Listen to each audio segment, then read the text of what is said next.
So what is a day of a third grader that you're teaching now? What does it look like if they move to a truly online or a virtual experience in education? So again, when I used to teach in the classroom, we would follow a curriculum and we had like all these parameters and this and that.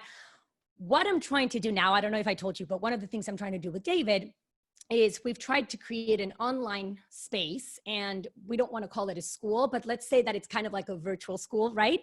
And we're in the process of creating this where kids come and we don't really have subjects and we don't really have grades, and we don't believe in this thing like you need to be learning with kids the same age. So that's why I cannot tell you like what a third grader would be learning, because really it's like right now we're doing it from 9 You're through really 12 year breaking the olds. model. Okay, so Yeah, you're really okay. Okay. Well, think about it. Here's what I think. Like when you go out into the real world, you're not just interacting with people your age, right? So it doesn't make sense that for 12 years, you are only interacting with people your same age inside a classroom. Like that doesn't really make sense to me. Also, I've seen how well it works when kids are learning with older and younger kids. You know, that dynamic, like the older kids, when they already dominate a topic, they start teaching it to the younger ones. And by teaching it, they learn more. And the younger ones start learning even more from the older students and from the actual teachers. So having kids different ages learning at the same time really works. So anyway, that's one of the reasons why we also like to mix things around. But so in terms of like what it looks like, we're trying to do it very differently. So like kids come in and we've created a program where we're kind of borrowing from this idea of learning through making and project-based approach to, you know, learning and the design thinking process. So kids come in and they start to explore their interests and come up with a problem that they feel really passionate about. And it can be anything from, you know, wanting to save street dogs to like wanting to, you know, they're interested in global warming. They're interested in coming up with like alternative for kids not to use so much technology and they can play at home. Anyway, they come up with different problems that they're curious about. And then we help them explore their interest and come up with ideas to create something that solves that problem.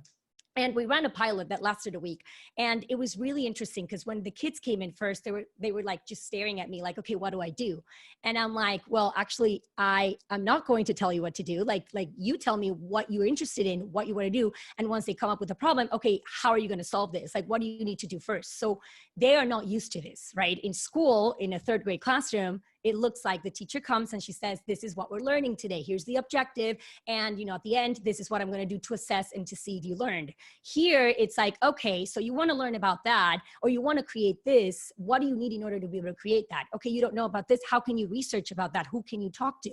Okay, you need feedback. I'm going to pair you up with this kid.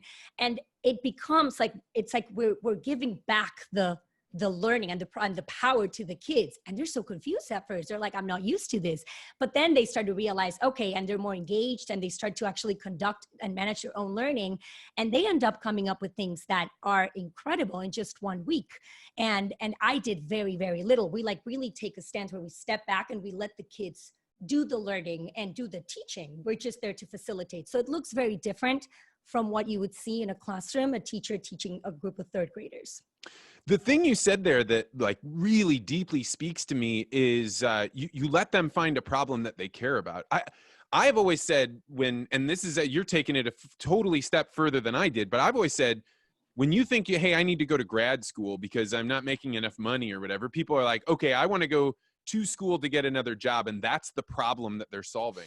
And what I've always said is, unless you have a problem that you want to spend 2 years focused on figuring out how much do I need to learn in order to be able to solve this problem, don't go to graduate school, because the problem is what will make you search harder, study deeper, be learning things, as opposed to going and hoping somebody's going to spark your interest and then leading you down a path.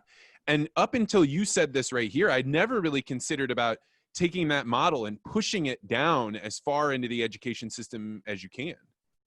Yeah, well, what made me think about that was I keep seeing over and over again, kids leaving 12th grade, you know, and going, they have no idea what they want to do, like what they want to study in college. They have no idea what they're passionate about, because in school, they rarely ask you like, hey, you know, Vance, what do you really like? What's something you really enjoy? Let's explore that. What are you curious about? Let's dig into that.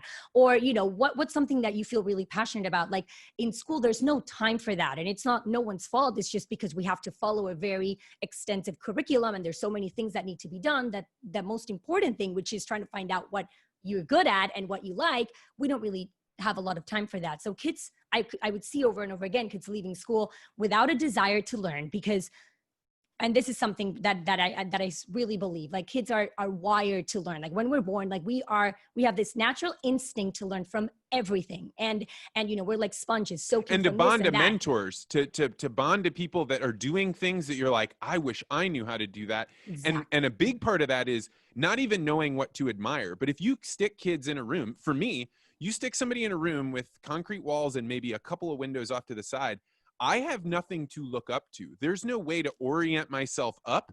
And so you take these kids that are like, I want to achieve, what's the highest achievement I can see? Well, I could be a teacher, I could be a principal, but that's Right. it. They aren't engaging with other people that could capture their imagination. Absolutely. And the thing is, they're very excited to learn. And when they enter this structure, learning suddenly becomes enforced. And they suddenly don't have a saying over the topics, the subjects they want to learn about, the pace at which they want to learn about. It suddenly becomes like, it's no longer your learning, it's the school's learning. So kids start to confuse learning with schooling. And of course, they don't like schooling because it's something, again, that's enforced and that they don't see the relevance. So as they get older and older, this desire to keep learning diminishes to the point where they graduate and they don't enjoy learning. Most of them, they don't know what they want to do. They end up going into careers just to see if it works. And then they realize halfway through, or when they enter their first job, hey, this is not what I wanted to do. So I was like, oh my gosh, what if we grab kids and we started, having them explore these things and build things since they're very, very young and have multiple experience to try things out and explore what they like. So by the time that they graduate, if they are in school, maybe they did a conventional path, but they know what they want to do, or they're already doing what they want to do, which that's something really interesting. I was surprised with what 12-year-olds were doing in a week. And I was thinking, wow, if they kept doing this for, let's say, a year, I wouldn't be surprised if they were building their own companies by the time they're 16. You know what I mean? So if we expose kids when they're younger. This is agriculture is experiencing this, right? So when coronavirus hit, now all of a sudden those kids aren't going to school. So they are spending time with dad and mom out in the farms. And I get photos from my friends, from people that listen to the podcast, that are like, hey, look, my kid just learned how to not just turn around the combine, but, change the planter boxes out, how to do all this stuff with gears. And I think when coronavirus is done, they're going to look and say, yeah, my kid was a problem child before, but now he's a great kid. He's learning, he's building stuff. He's sold stuff during the summer at the farmer's market. We're going to see that I think people that would never have been open to what you're suggesting are going to be way more open to it now.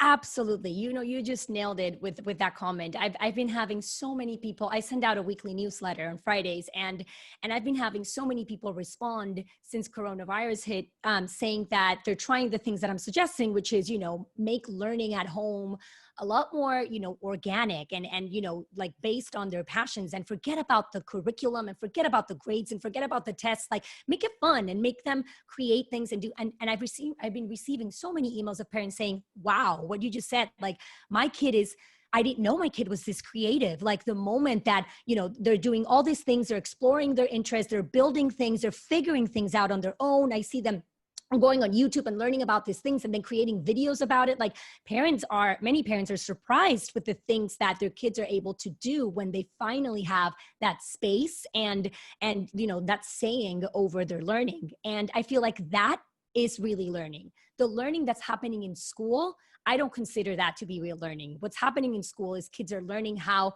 to take a test and how to ace a test and how to pass, go through the motions and pass to the next grade, how to appear like they're paying attention, but they're retaining very little. So to me, that doesn't really work. But what you just described that's happening in the farms, what I just told you that parents are telling me that their kids are building and doing, and that is really learning. And hopefully parents are able to see that now that kids are not in this like structured environment. Thanks for checking out this podcast short. If you're interested in supporting the podcast and becoming a tangibly better communicator, check out some of the classes that I've started to put online. Before coronavirus, I was traveling around the world teaching hundreds, sometimes thousands of people how to become tangibly better communicators. But now I've decided to take what I was teaching to large groups of people and put it online so that individuals that decided they wanted to make a change in their circumstance could do so by just buying a class for themselves.